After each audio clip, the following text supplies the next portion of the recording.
Good morning, class, and welcome to another episode of Virtual Safari School. Today we're joined by an elephant and the slothicorn, changing up the scenery a little bit. So today is Tuesday, and it is brought to us by the letter G. Can you think of an animal that starts with G?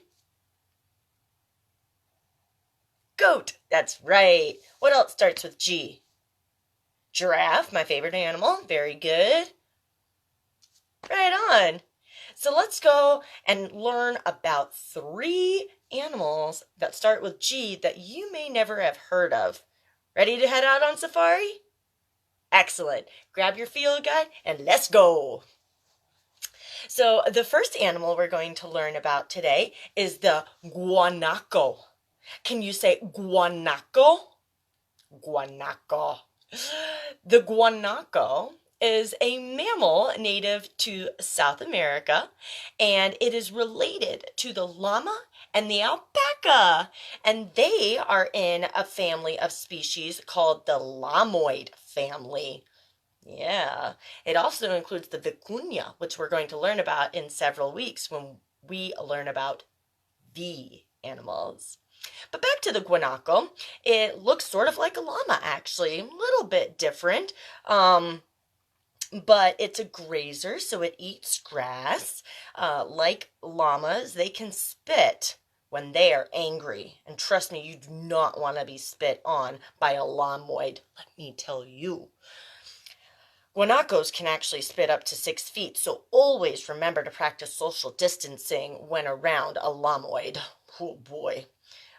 So they typically live in herds of multiple females led by a single male, and they have a copper brown coat with a white belly, a long neck, fluffy cheeks, and a grayish head.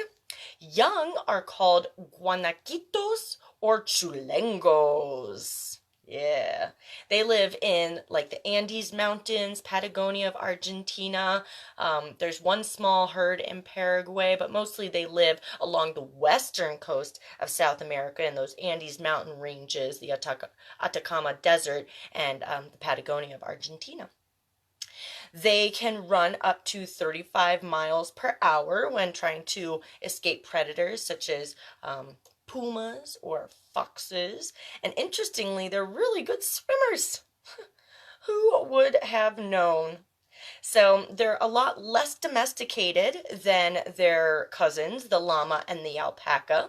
But there are some guanacos in private herds and zoos, but for the most part, they're pretty wild. So that is the guanaco. So go ahead, Google a guanaco. That's Guanaco. Guanaco. Go ahead, Google that. Check out a picture of the guanaco. It actually looks a little similar to the next animal we're going to talk about, but this animal lives on a different continent and is less fluffy. The next animal is the Gerenuk. Oh, I love Gerenuk. So a Gerenuk, can you say Gerenuk? Gerenuk.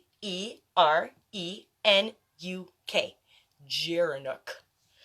It's a type of gazelle. You guessed it. It lives in Africa, the Horn of Africa. So Somalia, Tanzania, Kenya. Class of antelope. So gazelles are a type of antelope. Yes. And it has a long neck. In fact, it has the longest neck of any member of the gazelle family. And the word Gerenuk is actually a Somali word meaning giraffe-necked. And once you see a picture of a Gerenuk, you'll understand why. They're so cute with really long necks. As with any gazelle species, only the males have horns. They are browsers, meaning instead of eating grass, they selectively nibble shoots and leaves and food from branches and shrubs and trees, and they are actually able to reach some of the hardest foliage that other animals can't eat by using their long necks and standing on their hind legs. They're actually really the only member of the antelope family that is capable of standing. They live in small herds of just about 10 individuals, and solitary Gerenuks are not uncommon. So go ahead, Google a Gerenuk. I guarantee you're going to laugh when you see them. They're just the dopiest little things. And go ahead and draw one of those today. I'd love for you to share your safari artwork as well. The last animal we're going to learn about has a very special place in my heart. The Galago. Galago. Galago. I befriended a family of, they're also called bush babies. So I befriended a family of bush babies when I was studying wildlife conservation in Kenya. There was a small family of them just on the outskirts of our camp, and I would go and I would visit them every evening just as they were waking up. And the young were real curious. They would come down to the closest branch and they'd check me out. It was magical. So what is a Galago then? A bush baby. Well, it's a small nocturnal primate. They're like big. They're like little tree chinchillas, but a chinchilla is a rodent and a Galago is a primate. So they live in sub-Saharan Africa, so Kenya, Tanzania, Senegal, all the way down to South Africa. There are many different kinds of Galagos. Or bush babies. There's lesser bush babies, there's Mohole bush babies, there's South African Galagos, there's the Kenyan coast Galagos, so a lot of different kinds of Galagos. So they are built to be nocturnal tree climbers. They have big eyes, which helps them see at night, and they have really good hearing, which helps them stay alert. They have a strong grip and a long tail, which helps them balance through the trees. They're omnivores, so at night they go out searching for fruits and insects and small animals to eat. And females usually give birth to 1, 2, or 3 young. I believe the family I saw had 2 or 3 young, which is pretty cool. And they live in social groups of females and they're young, and then males form small bachelor groups. Get over there, male Galagos.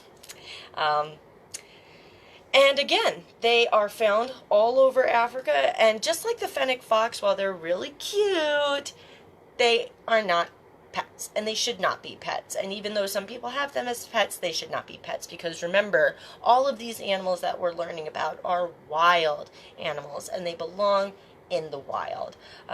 So the animals that we learned about today, none of them are in particularly threatened or endangered or vulnerable or nearing extinction, which is super. But that doesn't mean that we shouldn't protect their habitat.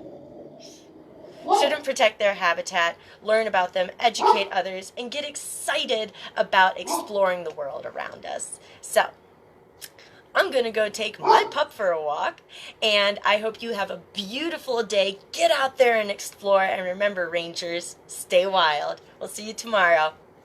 Peace.